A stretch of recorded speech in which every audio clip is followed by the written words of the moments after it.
Hi guys, welcome back. ഞാനിവിടെ സൈഡിലോട്ട് ഒരു പ്രൊഫൈൽ കൊടുക്കാം. സാന്ദ്ര സന്തോഷം എന്നാണ് പേര്. എനിക്ക് 1-2 പേര് അയച്ചിട്ട് ഒന്ന് റിയാക്ട് ചെയ്യണമെന്ന് പറഞ്ഞിട്ടുണ്ടായിരുന്നു. സംഭവം എന്താണെന്ന് വെച്ച് കഴിഞ്ഞാൽ, ഈ ഒരു ലേഡീനെ കഴിഞ്ഞ 12 വർഷമായിട്ട് 2014 തൊട്ട് കഴിഞ്ഞ 12 വർഷമായിട്ട് ഒരുത്തൻ നിന്ന് ഭയങ്കരമായിട്ട് സ്റ്റോക്ക് ചെയ്തുകൊണ്ടിരിക്കുകയാണ്. സ്റ്റോക്കിംഗ് എന്ന് വെച്ച് കഴിഞ്ഞാൽ അതിൻ്റെ peak level stocking.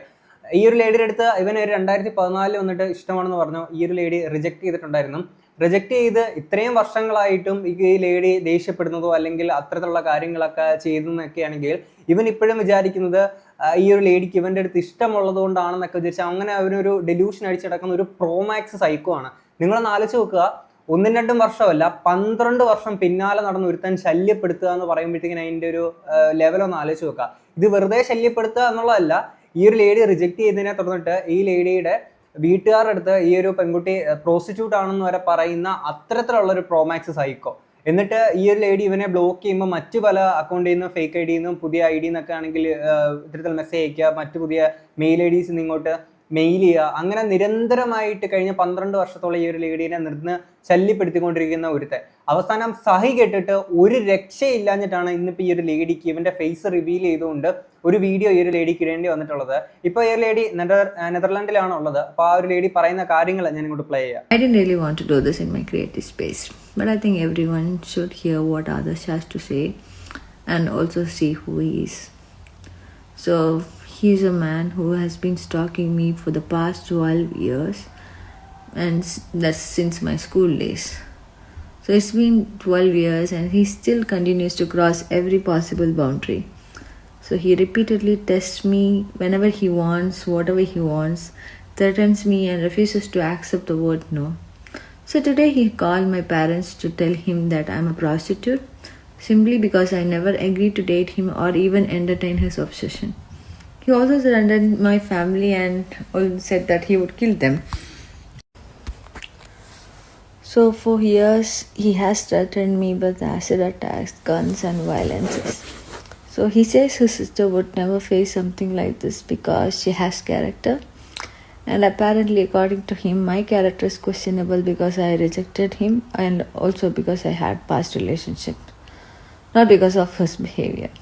So a woman saying no becomes a problem. A man stalking, threatening, harassing and terrorizing someone for 12 years somehow still walks around comfortably. So I have tried handling this privately. I have tried ignoring it. I have tried functioning like a normal human being and living my life while constantly being pushed to my emotional limits by someone who refuses to leave me alone. About the legal side, I currently live in Netherlands and have already filed a case here to ensure my safety. Filing a case in FIR or filing an FIR in Kerala is while I'm abroad is a difficult process. And honestly, my faith in the system has been shaken after years of trying to seek help. Apparently 12 years of online harassments, threats and intimidating and psychological torture is not serious enough to take a strong action. So I'm done staying silent here. So if anything happens to me or my family, this man is directly responsible. He's someone's son, someone's good brother, someone or some people describe him as nice, but this is who has been for me over a decade. I really hope exposing him and is going to help me some way or the other. I really don't know how. ഇവിടെ ഒരുത്തൻ ഇങ്ങനെ ആയെന്ന് പറയുമ്പോൾ ഇവനെ support ചെയ്യുന്ന ഇവൻ്റെ family അതുകൂടെ ഒന്ന് ആലോചിച്ച് നോക്കണേ. കാര്യം എന്ന് വെച്ചാൽ ഇപ്പം ഈ ഒരു ലേഡി പറഞ്ഞ പോലെ മറ്റൊരാളുടെ നല്ലൊരു സഹോദരൻ, മറ്റൊരാളുടെ നല്ലൊരു ഫ്രണ്ട്, ഫാമിലിയിലെ നല്ലൊരു മെമ്പർ എന്നുള്ള നിലയിൽ ആൾക്കാരുടെ മുന്നിൽ നിൽക്കുന്ന ഇവൻ കാണിക്കുന്ന ഒരു ലേഡി എടുത്ത് കാണിക്കുന്ന പരിപാടികൾ ഈ രീതിയിലാണ്. ഇപ്പം നിലവിൽ നെതർലാൻഡിലെ കേസ് കാര്യങ്ങളൊക്കെ കൊടുത്തിട്ടുണ്ട്. അപ്പോൾ അവിടെ നിന്നുകൊണ്ട് കേരളത്തിലൊരു കംപ്ലയിൻറ്റ് കാര്യങ്ങളൊക്കെ കൊടുക്കുന്നതിൻ്റെ കുറേ ഡിഫിക്കൽട്ടീസ് അങ്ങനെ കുറച്ച് ഇഷ്യൂസ് കാര്യങ്ങളൊക്കെ ഇവിടെ പറയുന്നുണ്ട്. അപ്പോൾ ഇങ്ങനെ കണ്ടിന്യൂസ് ആയിട്ട് ഈ രീതിയിലും ചെയ്തുകൊണ്ട് എന്നിട്ട് ഇവൻ പറയുന്നുണ്ട് ഇത്രയും കാര്യങ്ങളൊക്കെ ചെയ്യുമ്പോൾ ഇവന് മറ്റേ മെൻ്റൽ അങ്ങനെ കുറച്ച് ഇഷ്യൂസ് കാര്യങ്ങൾ അതിൻ്റെ ഒരു സർട്ടിഫിക്കറ്റ് ഒക്കെ ഉള്ളതുകൊണ്ട് ഇവന് വേറെ എത്ര കേസ് കൊടുത്തെന്ന് പറഞ്ഞാലും പ്രത്യേകിച്ച് പ്രശ്നമോ കാര്യങ്ങളൊന്നും ഇല്ല എന്നുള്ളതാണ് ഇവൻ പറയുന്നത്. അപ്പോൾ അതുകൂടെ ആകുമ്പോഴത്തേക്കും ഇവൻ എന്ത് വേണമെങ്കിലും കാണിക്കാമല്ലോ അല്ലേ. എടാ ഇവനൊക്കെ മനസ്സിലാക്കേണ്ട കാര്യം എന്ന് വെച്ചാൽ ഒരാളുടെ അടുത്ത് നമുക്ക് നമ്മുടെ ഇഷ്ടം തോന്നിയിട്ട് എന്തും ആയിക്കോട്ടെ അത് നമ്മുടെ ഉള്ളിലുള്ള സാധനം തുറന്നു പറഞ്ഞിട്ട് അയാൾ ഒരു നോ പറഞ്ഞു കഴിഞ്ഞാൽ അതിനെ അക്സെപ്റ്റ് ചെയ്യാൻ പറ്റണം. ഇപ്പം പലരും വിചാരിക്കുന്ന ഒരു സംഭവം എന്ന് വെച്ച് കഴിഞ്ഞാൽ, ഞാൻ ഇച്ചിരി ഒരു കോമൺ എന്നുള്ള രീതിയിൽ അങ്ങ് പറയുകയാണ്. കാര്യം വെച്ചാൽ നമ്മൾ സ്കൂൾ കോളേജ് ലൈഫിൽ വന്ന ആ ഒരു ടൈം തൊട്ട് നമ്മൾ ചുറ്റും കണ്ടുവന്നേക്കുന്ന കാര്യങ്ങൾ ആ ഒരു ഇത് വെച്ചിട്ട് ഞാൻ പറയുകയാണ്. നമുക്കിപ്പോൾ ഒരാളുടെ അടുത്ത് ഇഷ്ടം തോന്നി, ആ സമയത്തേക്ക് അയാൾ ഒരു നോ പറയുന്നത് ചിലപ്പോൾ നമ്മളെ ഇനി കുറച്ച് നാളിങ്ങനെ പുറകെ നടത്തിക്കാൻ വേണ്ടിയിട്ടുള്ള ഇതാണോ എന്ന് വിചാരിച്ചിട്ട് ആ ഒരു രീതിയിൽ ചിലപ്പോൾ 1 മാസം പുറകെ നടന്നു വരാം, 2 മാസം പുറകെ നടന്നു വരാം. അതൊക്കെ കഴിഞ്ഞിട്ട് പിന്നെയും അയാളൊരു നോ തന്നെ നിൽക്കുകയാണെന്നുണ്ടെങ്കിൽ അവിടെ എന്താണ് മനസ്സിലാക്കുന്നത്? അയാൾക്ക് നിന്റെ അടുത്ത് ഒരു താല്പര്യം ഇല്ല എന്നുള്ളത് വേണം മനസ്സിലാക്കാൻ. ആ സമയത്ത് അയാൾ പറയുന്ന ആ ഒരു നോനെ അക്സെപ്റ്റ് ചെയ്യാൻ പറ്റുക, അപ്പം പഠിക്കുക എന്നുള്ളതാണ്.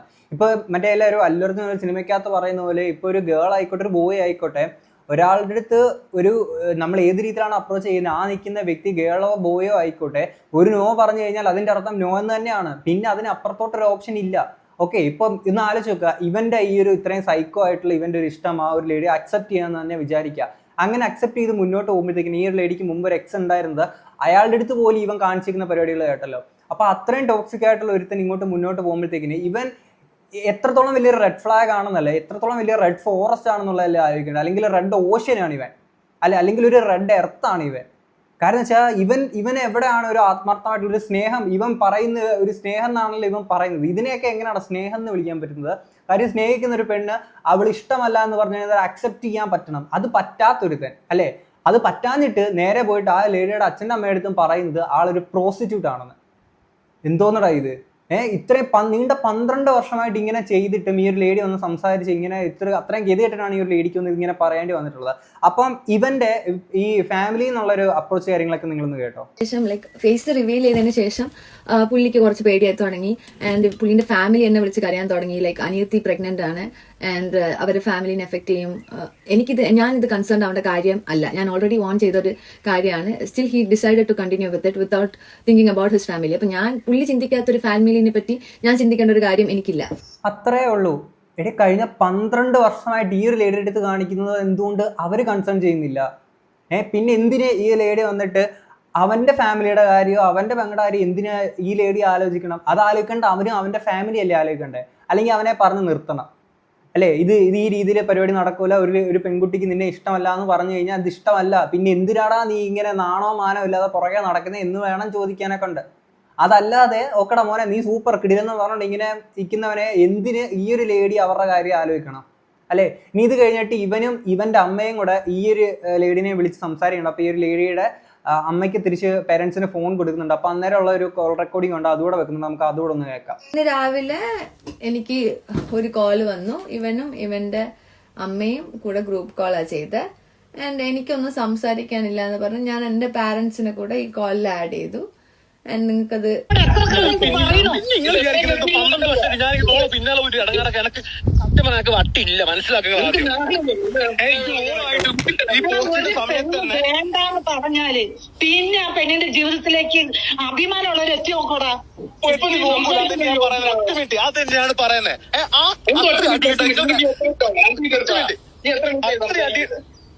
അത്രയും അടിയുണ്ടാക്കി പോയിട്ട് ഞാൻ ഓളെ പിന്നാലെ എല്ലാം പോയത് ആദ്യം മനസ്സിലാക്കി. അല്ലെങ്കിൽ ഓളോട് ഒരൊറ്റ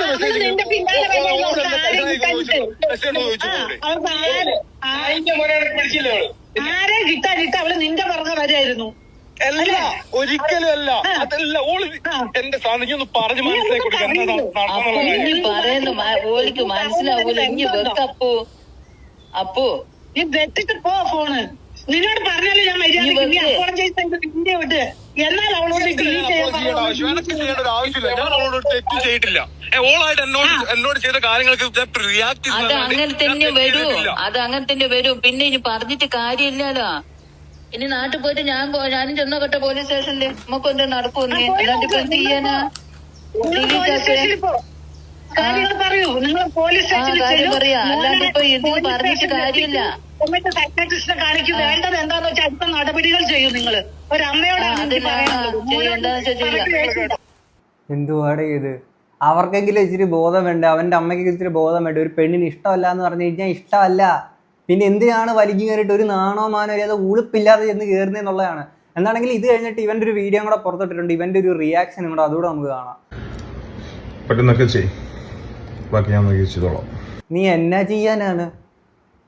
നീ എന്നാ ചെയ്യാനാണ്? പിന്നെ ഇതുപോലെ ശല്യപ്പെടുത്ത് പുറകെ നടക്കുക, എന്നിട്ട് ഇത്തരത്തിൽ നീ സ്വയം ഇതുപോലെ തീരുന്നൊക്കെയുള്ള ഇപ്പം അതാണല്ലോ ഇപ്പം പറഞ്ഞ് ഇവരുടെ അടുത്ത് പോയേക്കുന്നത്.